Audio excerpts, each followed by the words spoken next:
BJP के खिलाफ तो राहुल गांधी भी बात करते हैं, वो तो नहीं है सलाहों के पीछे। बीजेपी के खिलाफ अखिलेश यादव भी बात करते हैं, वो तो नहीं है सलाहों के पीछे। अब जो लोग हैं वो क्यों हैं, वो सरकार से उनका मामला है, पुलिस इन्वेस्टिगेशन कर रही है, हमें अपनी अदालत पर भरोसा है।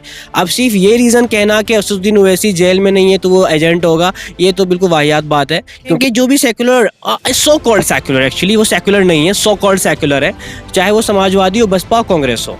आज़ादी के बाद से लेकर देखें कि हम कहाँ हैं, मुसलमान कहाँ हैं।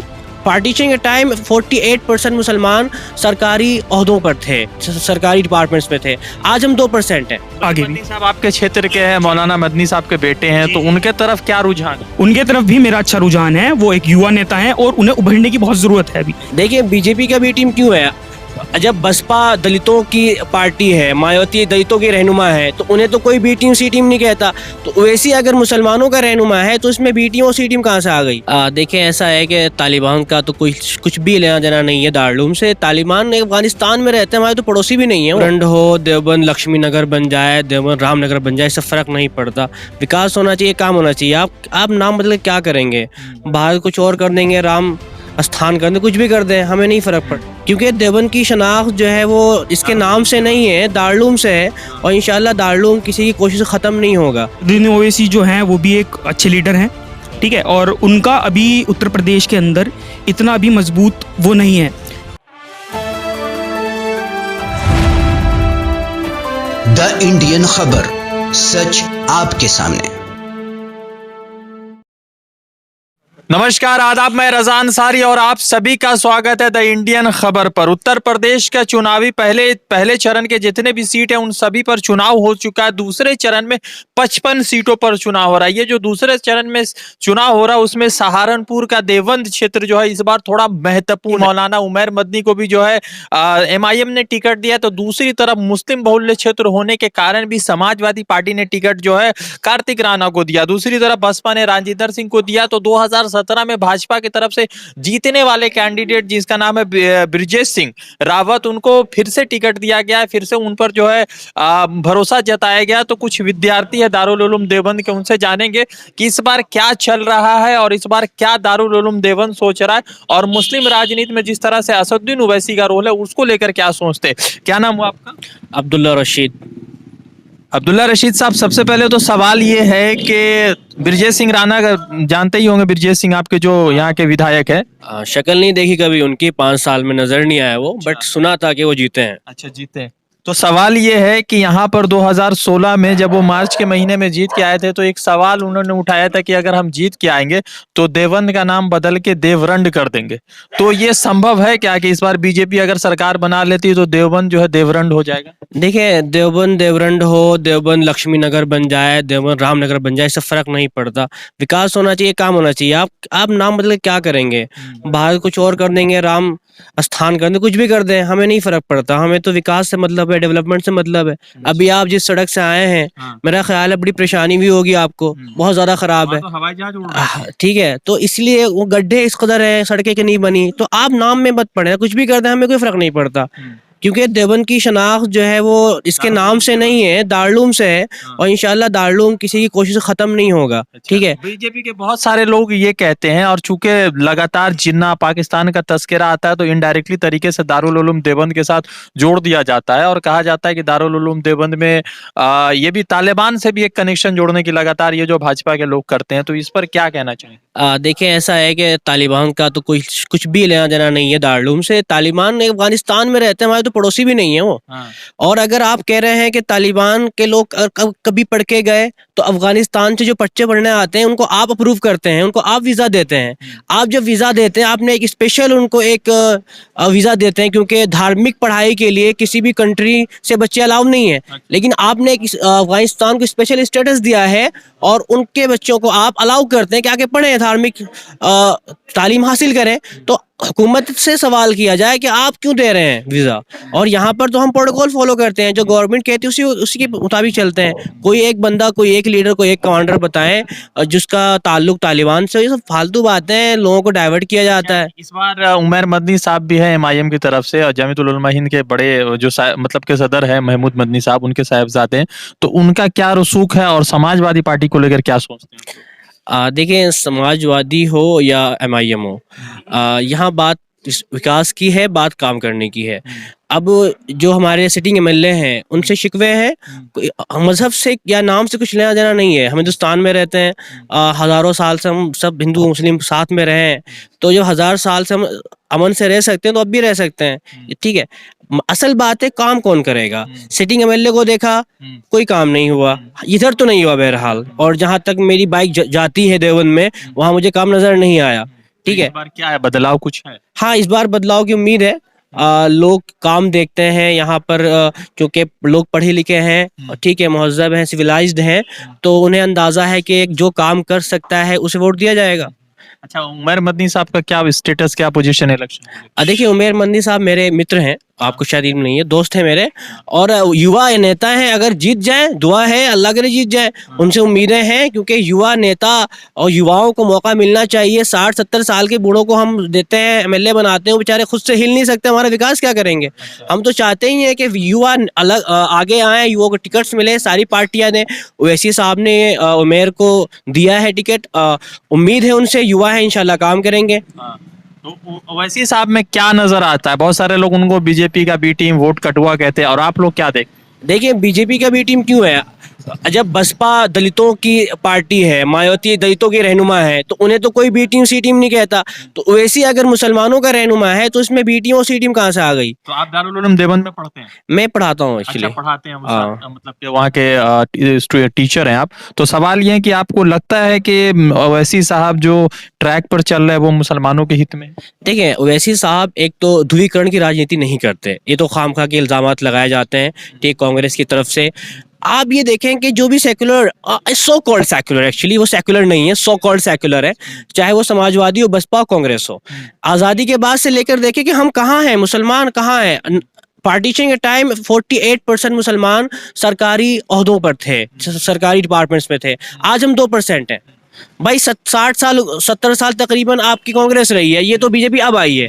तो आपने क्या किया? जो सेक्युलर पार्टियां, उन्होंने हमारे लिए क्या किया? तो यकीनन ओवैसी नहीं तो कोई और आवाज उठाएगा, आज नहीं तो कल आवाज उठाएगा। ये आवाज आएगी क्योंकि अब मुस्लिम जो लड़के हैं, जो यंगस्टर्स हैं, बच्चे हैं, पढ़ रहे हैं अल्हम्दुलिल्लाह, उन्हें एक दिमाग में एक शूर है, एक माइंड में कुछ आता है यार, कि जो हमें कहते हैं टोपी लगा लिया, ठीक है, टोपी लगा के नहीं होता, आपने हमारे लिए किया क्या? तो लीडरशिप की कमी है मुसलमानों? बिल्कुल लीडरशिप की कमी है, हमारे अंदर यूनिटी की कमी है।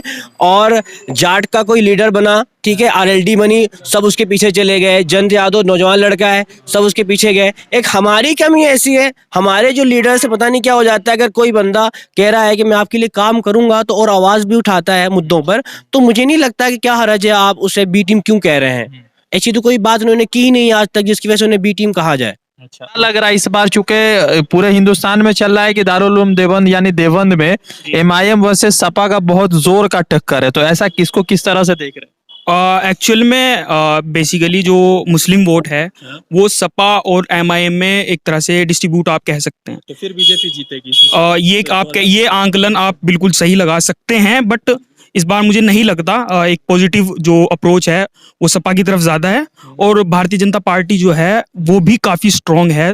तो मुझे जो मेरी अपनी सोच है, यहाँ सब खड़े हैं लोग, उनकी डिफरेंट सोच है, सबकी अपनी अपनी। मेरी जो अपनी सोच है वो सोच है कि जो टक्कर जो मेन है वो सपा में और भारतीय जनता पार्टी में बहुत मजबूत होने जा रही है, और यही हम देखेंगे। ओवैसी साहब को देखकर लगता है कि वो भाजपा के खिलाफ बहुत ताबड़तोड़ हमले करते हैं, तो उनके जो विपक्षी दल के लोग हैं वो ये कहते हैं कि सभी लोग जेल की सलाखों के पीछे, अगर कोई बीजेपी के खिलाफ बात करता है, ओवैसी साहब लगातार बीजेपी के खिलाफ बात करता है और बहुत निडरता से करते हैं, तो उस पर लोगों का यह है कि उनको जेल की सलाखों के पीछे क्यों नहीं रखा? बीजेपी के खिलाफ तो राहुल गांधी भी बात करते हैं, वो तो नहीं है सलाहों के पीछे। बीजेपी के खिलाफ अखिलेश यादव भी बात करते हैं, वो तो नहीं है सलाहों के पीछे। अब जो लोग हैं वो क्यों हैं? वो सरकार से उनका मामला है, पुलिस इन्वेस्टिगेशन कर रही है, हमें अपनी अदालत पर भरोसा है। अब सिर्फ ये रीजन कहना कि असदुद्दीन ओवैसी जेल में नहीं है तो वो एजेंट होगा, ये तो बिल्कुल वाहियात बात है, क्योंकि बहुत से ऐसे अपोजिशन लीडर्स हैं। महबूबा मोइत्रा मेरी फेवरेट है, बड़ी पसंद है मुझे वो, उसकी जो लॉजिक्स हैं बड़े अच्छे हैं, ठीक है, तो वो तो नहीं अंदर जाती। अभी उसकी लेटेस्ट जो स्पीच है, कुछ मसला भी हुआ है, सिटिंग जो चेयरमैन थे हमारे उधर लोकसभा में उनके साथ, तो बहुत अच्छा बोलती है और सख्त बोलती है, तो वो तो नहीं जेल में गई। ममता बनर्जी वो तो नहीं जेल में गई।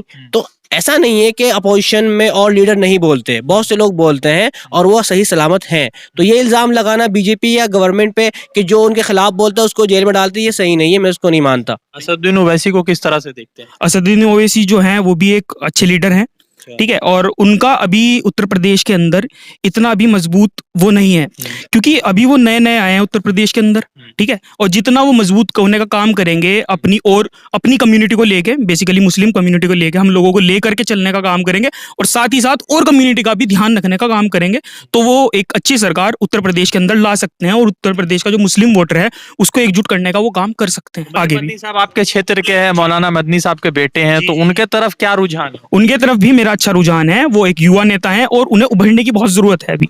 मेरा मानना यह है कि उन्हें एक बहुत काम करके दिखाने की जरूरत है। अब मैं आपको पर्टिकुलरली अपना बताऊं, मैं उमेर मदनी जी को इतना अच्छे से नहीं जानता था, जब वो अब उठे अब मैं उन्हें जाना, अब मैं उनका काम समझूंगा, जब वो मुझे पसंद आएंगे मैं उन्हें जानूंगा पहचानूंगा, जब मेरे लिए वो एक अच्छा नेता बनने का काम करेंगे। पार्टी चाहे कोई भी हो, हम कैंडिडेट अच्छा हो वो अच्छी बात है। तो इस बार क्या देख रहे हो उत्तर प्रदेश के सीट पर, किसको मुख्यमंत्री देख रहे बहुत कंफ्यूजन है एक्चुअली, हो? और एक टफ टक्कर होगी, ठीक है। कहने को कहा जा सकता है कि नहीं जी सपा आएगी, आरएलडी आएगी, बट मुझे लगता है कि बहुत टफ टक्कर होने वाली है और प्रिडिक्ट करना बहुत मुश्किल है। अच्छा, तो एमआईएम किस भूमिका में? एमआईएम को वोट मिलने चाहिए क्योंकि बहरहाल मेहनत की है, वैसे सामने भूमिका क्या है? बहुत सारे जो मुस्लिम युवा है ये कह रहे हैं कि किंग मेकर की भूमिका में एमआईएम। किंग मेकर की भूमिका में नहीं है। एक पार्टी है, पहली बार यूपी में आई है, वो भी 100 सीटों पर, तो ये कोई मैजिक नहीं है उनके पास, कोई रॉकेट साइंस नहीं है उनके पास कि अचानक से वो सत्ता में आ जाएंगे या एक बड़ी एक बहुमत या बहुत सारी सीट लेके आएंगे, ऐसा नहीं होगा, क्योंकि धीरे धीरे चीज़ें होती हैं, ग्रेजुअली चीज़ें होती हैं। मदनी साहब जीत रहे हैं कि नहीं? भाई मित्र होने के नाते मेरी दुआ ये है कि अल्लाह उन्हें जिता दे। वोट करेंगे उनको? हाँ, इंशाल्लाह वोट करेंगे उनको। और साथी क्या लग रहा है सर, क्या नाम है आपका? शमीम अहमद। दारुल उलूम देवबंद में पढ़ते हैं आप? नहीं, मैं अच्छा, देवबंद यहाँ के का रहने वाले। जी। तो क्या लग रहा है कि इस बार ओवैसी साहब सपा और दूसरी तरफ यहाँ बीजेपी के प्रत्याशी हैं, तो किसके तरफ जा रहे हैं और क्यों जा रहे हैं? देखिए, मुसलमानों में ज्यादातर तो वैसी साहब ही हैं, और अगर जो देखा जाए सभी धर्मों को, हिंदुओं कोई भी हो धर्म हो, बीजेपी हो कोई भी हो, उससे यही साबित होता है कि सरकार जो है ना समाजवादी की भी आ सकती है। इस टाइम जो है ना टक्कर पर समाजवादी या बीजेपी। आपके जो वर्तमान के जो विधायक है ब्रिजेश सिंह रावत जी, उनका क्या भूमिका रहा है? कितने बार एरिया में नजर आए? क्या को उन्होंने पहले भी उनकी सरकार रही है, कभी भी उन्होंने कुछ काम नहीं करवाया, देवबंद में कुछ भी नहीं हुआ।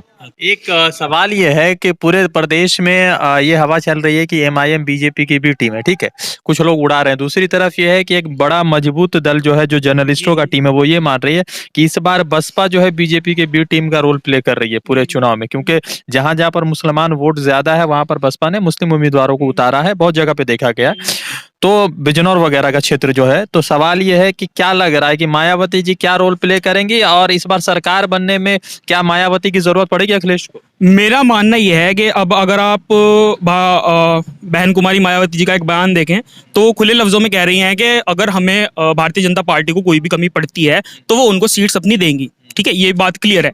या आप बिल्कुल, मैं इस बात को ऑफिशियली कह सकता हूं कि भारतीय जनता पार्टी की बी टीम बीएसपी है, बहुजन समाज पार्टी। और जहां तक ओवैसी जी की बात रही, वो उनको मैं इस बात सिरे से नकार सकता हूं कि वो भारतीय जनता पार्टी की बी टीम है। मुझे नहीं लगता, मैं पर्टिकुलर लेवल पे सबको अलग अलग लगता है, मेरे पर्टिकुलर लेवल पे, बट वो अगर यहाँ पर आए हैं उत्तर प्रदेश के अंदर, तो मेरा मानना ये है कि वो अब अपनी पार्टी को मजबूत करने का काम, जब वो अपनी पार्टी, अब वो अपना कोर वोटर किसको मान के चल रहे, मुस्लिम को, ठीक है।